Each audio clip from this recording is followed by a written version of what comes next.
Good morning प्यारे बच्चों। मैं special teacher Brajesh Kumar, government senior secondary school Ateli, block Ateli, district Mahendragarh. तो घर से पढ़ो कार्यक्रम के अंतर्गत आज मैं फिर आपके लिए एक वीडियो लेकर आया हूँ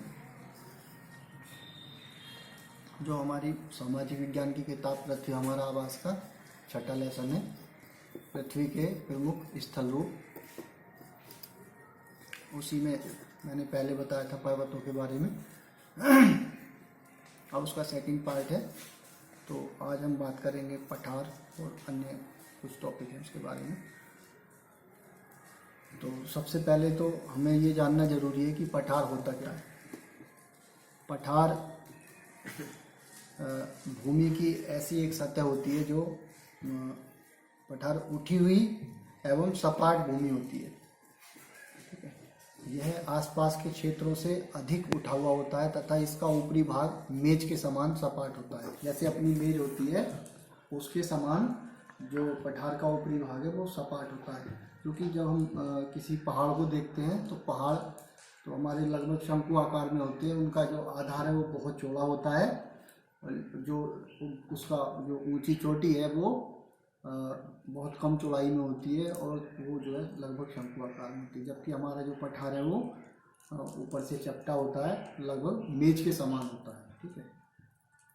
किसी पठार के एक या फिर एक से अधिक किनारे होते हैं जिनके ढाल एकदम खड़े होते हैं। पठारों की ऊंचाई प्राय कुछ 100 मीटर से लेकर के कई हजार मीटर तक हो सकती है और पर्वतों की तरह पठार भी नए या पुराने हो सकते हैं। भारत में दक्कन पठार पुराने पठारों में से एक है। केन्या, तंजानिया तथा युगांडा का पूर्वी अफ्रीकी पठार एवं ऑस्ट्रेलिया का पश्चिमी पठार इस प्रकार के उदाहरण हैं। तिब्बत का पठार विश्व का सबसे ऊंचा पठार है, जिसकी ऊंचाई समुद्र तल से लगभग 4000 से 6000 मीटर तक है। पठार बहुत उपयोगी भी होते हैं क्योंकि उनमें खनिजों की प्रचुरता होती है। जैसे हमारे जो पर्वत हैं उनमें हमें बहुमूल्य लकड़ियाँ और ये हमें वन प्रदान करते हैं। और पठार जो होते हैं उनमें हमारे बहुत सारे जो खनिज हैं उनकी भरपूर मात्रा होती है। यही कारण है कि विश्व के बहुत से खनन क्षेत्र वो पठारी भागों में स्थित है। अफ्रीका का पठार सोना एवं हीरो के खनन के लिए प्रसिद्ध है। भारत में छोटा नागपुर के पठार उनमें लोहा, कोयला तथा मैंगनीज इनके बहुत बहुत बड़े भंडार पाए जाते हैं। यानी कि जो पठार हैं वो हमारे लिए खनिजों का बेशकीमती जो खजाना है वो इन पठारों में उपलब्ध है। पठारी क्षेत्रों में बहुत से जलप्रपात भी हो सकते हैं क्योंकि यहाँ नदियाँ ऊंचाई से गिरती हैं। जब कोई भी नदी ऊंचाई से गिरती है तो वो जलप्रपात का रूप धारण कर लेती है। भारत में छोटा नागपुर पठार पर स्वर्णरेखा नदी पर स्थित हुंड्रू जलप्रपात तथा कर्नाटक में जोग जलप्रपात इस प्रकार के जलप्रपातों के उदाहरण हैं। ठीक है। तो भारत में और भी कई जगह ये जलप्रपात पाए जाते हैं। मैं आपको बताता हूँ भारत के मुख्य जलप्रपात कौन कौन से हैं। राजस्थान में कोटा में एक चंबल नदी पर है, उसका नाम है चूलिया जलप्रपात। ये जलप्रपात 18 मीटर की ऊंचाई से गिरता है। और एक जलप्रपात है नोहो कलिकाई जलप्रपात। ये जलप्रपात मेघालय में है और ये 340 मीटर इसकी ऊंचाई से ये गिरता है। और एक हुंड्रू जलप्रपात है। हुंड्रू जलप्रपात स्वर्णरेखा नदी जो कि झारखंड में है, वहाँ 74 मीटर की ऊंचाई से गिरता है। जलप्रपात जैसा नाम से प्रतीत होता है। जलप्रपात होता क्या है? जलप्रपात एक पानी का एक झरना होता है जो कि ऊंचाई से नीचे गिरता है, उसको हम जलप्रपात कहते हैं। ठीक है। जो छोटे होते हैं उसको जलप्रपात कहते हैं, जो बहुत ज़्यादा बड़े होते हैं वो महाजलप्रपात की श्रेणी में भी आते हैं। ऐसे ही हमारा फिर एक है राजरप्पा जलप्रपात। ये जलप्रपात दामोदर नदी एवं भीरा नदी पर है और ये झारखंड राज्य में है। एक है हमारा बरेही पानी जलप्रपात। ये बुधबलंग नदी पर है और इसकी ये 399 मीटर ऊंचाई से गिरता है एवं उड़ीसा राज्य में है। एक हमारा है दुदुमा जलप्रपात। ये जलप्रपात ये भी उड़ीसा राज्य में है और कहाँ, मस्कुंड नदी पर है। एक है धुआंधार जलप्रपात।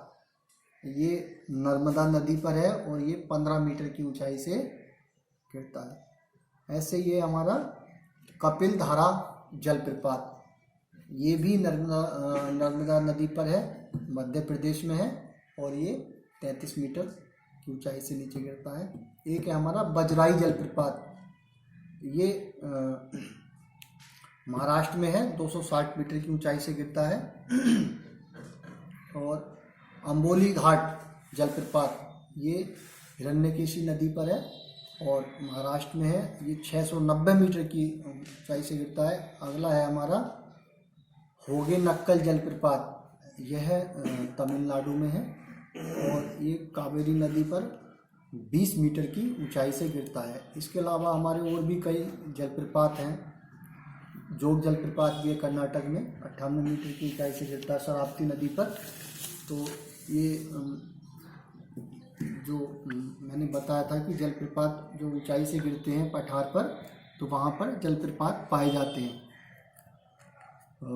पठार में काली मिट्टी वो उसकी मात्रा प्रचुरता में होती है, जो बहुत उपजाऊ होती है एवं खेती के लिए काफ़ी अच्छी होती है। कई पठारों में रमणीय स्थल होते हैं जो पर्यटकों को आकर्षित करते हैं, क्योंकि हमारे जो पर्यटक हैं वहाँ पर जाते हैं, उनको काफ़ी वो लुभाते हैं, क्योंकि प्राकृतिक रूप से जो हमारे पठार हैं वो बहुत ही सुंदरता बटे हुए होते हैं। वहाँ पर झरने, नदियाँ, इस तरह से ये खूब अच्छे पेड़ पौधे और प्राकृतिक रूप से बहुत सुंदर होते हैं, इसलिए वो पर्यटकों को आकर्षित करते हैं। फिर अब हम बात करते हैं मैदान। मैदान क्या होते हैं? मैदान समतल भूमि के बहुत बड़े भाग होते हैं। वे सामान्यतः मध्य समुद्री तल से 200 मीटर से अधिक ऊंचे नहीं होते हैं। कुछ मैदान काफ़ी समतल होते हैं, कुछ उर्मिल तथा तरंगित हो सकते हैं। अधिकांश मैदान नदियों तथा उनकी सहायक नदियों के द्वारा बने हैं। नदियाँ पर्वतों के ढालों पर नीचे की ओर बहती हैं तथा उन्हें अपरदित कर देती हैं। जैसे हमारी गंगा नदी है तो वो कहाँ, हिमालय पर्वत से आती है और जो उसका ढाल है उसी ढाल में बहती हुई चली जाती है। ठीक है। नदियाँ वे अपरदित पदार्थों को अपने साथ आगे की ओर ले जाती हैं। अपने साथ ढोए जाने वाले पदार्थ कौन कौन से? जैसे पत्थर, बालू तथा सिल्ट को वे घाटियों में निक्षेपित कर देती हैं। इन्हीं निक्षेपों से मैदानों का निर्माण होता है, जिन मैदानों पर हम क्या करते हैं, खेती करते हैं और जो हमारी खेती के लिए बहुत ही उपजाऊ भूमि मानी जाती है, क्योंकि उसमें नदियाँ अपने साथ बहुत सी पदार्थों को लेकर के आती है, जिससे कि हमारी खेती बहुत अच्छी होती है और वह उपजाऊ भूमि में गिनी जाती है। सामान्यतः मैदान बहुत अधिक उपजाऊ होते हैं। यहाँ परिवहन के साधनों का निर्माण करना आसान होता है, क्योंकि क्या होता है, जो नदियाँ जो जिस मैदान का निर्माण करती हैं वो लगभग समतल होता है। और जब कोई हमें समतल स्थान मिलेगा और हमें वहाँ परिवहन के साधनों के लिए कोई रास्ता बनाना हो तो बहुत ही आसानी से हम उसका निर्माण कर सकते हैं।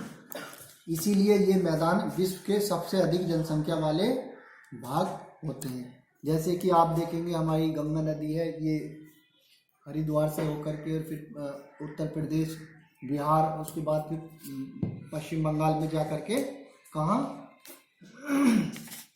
गंगा सागर में मिल जाती है। तो ये जो क्षेत्र है ये गंगा का मैदान का बहुत बड़ा क्षेत्र है और यहाँ पर बहुत अधिक जनसंख्या भी है, ठीक है। और ये समतल भी बहुत ज़्यादा है, यहाँ आसानी से परिवहन के साधन, खेती बहुत उपजाऊ होती है। तो इसके अलावा नदियों के द्वारा बनाए गए कुछ बड़े मैदान एशिया तथा उत्तरी अमेरिका में भी पाए जाते हैं। एशिया में स्थित भारत में गंगा एवं ब्रह्मपुत्र का मैदान तथा चीन में यांगत्से नदी का मैदान इसके प्रमुख उदाहरण हैं। जैसे मैंने भी बताया गंगा का मैदान ये सारा माना जाता है, ऐसी ब्रह्मपुत्र है। तो यहाँ पर बहुत अधिक जनसंख्या पाई जाती है और ये समतल भी है। मैदान मनुष्य के रहने के लिए सबसे उपयोगी क्षेत्र होते हैं। यहाँ की जनसंख्या बहुत अधिक होती है।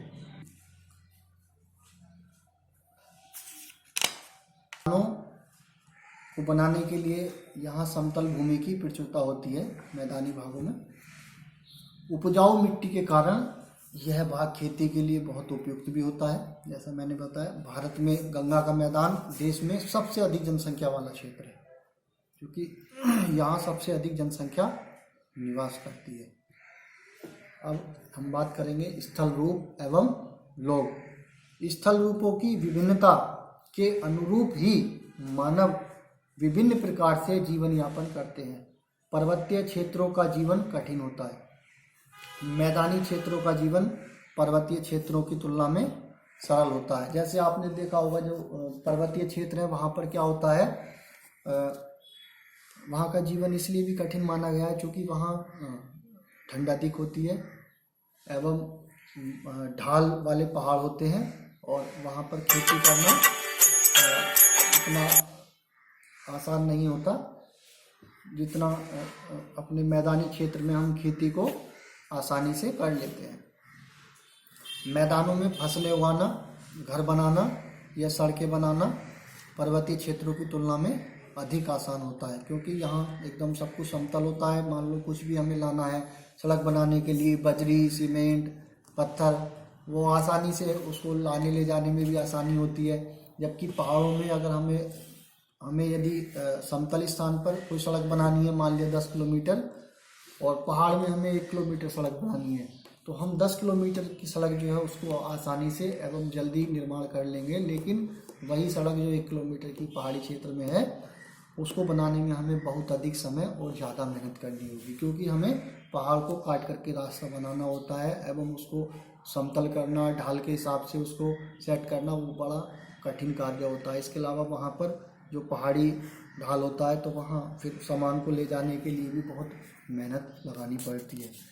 विभिन्न प्रकार के स्थल रूपों पर रहने वाले लोगों के रहन सहन में भी जो उनके तरीके हैं उसमें भी अंतर होता है। जो पहाड़ी लोग हैं वो अलग तरह की पहनावा उनका होता है और जो प्लेन में रहते हैं उनका अलग पहनावा होता है। इसके अलावा पहाड़ी प्लेन का ही अलग नहीं, प्लेन में भी जो अलग अलग क्षेत्र है, अलग अलग स्थान है, उसके हिसाब से पहनावा बदलता रहता है। जैसे हमारे उत्तर भारत में अगर हम देखें तो उत्तर प्रदेश का पहनावा अलग मिलेगा, हमारे हरियाणा में अलग मिलेगा, राजस्थान में अलग मिलेगा, पंजाब में अलग मिलेगा। यानी क्षेत्र क्षेत्र के हिसाब से उनके रहन सहन के जो तरीके और जो पहनावे के तरीके हैं या खान पान के भी जो तरीके हैं उसमें भी हमें अंतर देखने को मिल जाता है। कई बार कुछ आपदाएं भी आ जाती हैं प्राकृतिक, जैसे भूकंप, ज्वालामुखी, उद्गार, तूफान या बाढ़, ये बहुत ही विनाश कर देते हैं।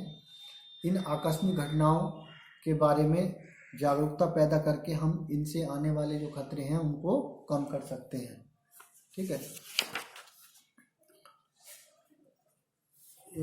इसी प्रकार हम लोग जो अपना कूड़ा वगैरह है वो किसी भी भूमि पर या पानी में फेंक देते हैं जो कि उन्हें गंदा कर देता है। तो हमें क्या करना है, प्रकृति के इस महत्वपूर्ण वरदान का उपयोग इस प्रकार नहीं करना है, बल्कि हमें ये कूड़ा करकट, ये जो कचरा है, ये नदी में नहीं डालना है, ताकि हमारा जो जल है वो सुरक्षित रहे, पीने योग्य रहे। ठीक है, तो आज की जो वीडियो है उसमें हमने जाना क्या पठार क्या होते हैं, ठीक है, मैदान क्या होते हैं या स्थल रूप एवं लोग। तो कि भाई लोगों का क्या पहनावा होता है, कैसे अंतर होता है इन सब चीज़ों में तो आज मैं उम्मीद करता हूँ मैंने जो पढ़ाया वो उसको आप अच्छे से घर पे तैयार करेंगे और घर पर रहें, सुरक्षित रहें। Thank you.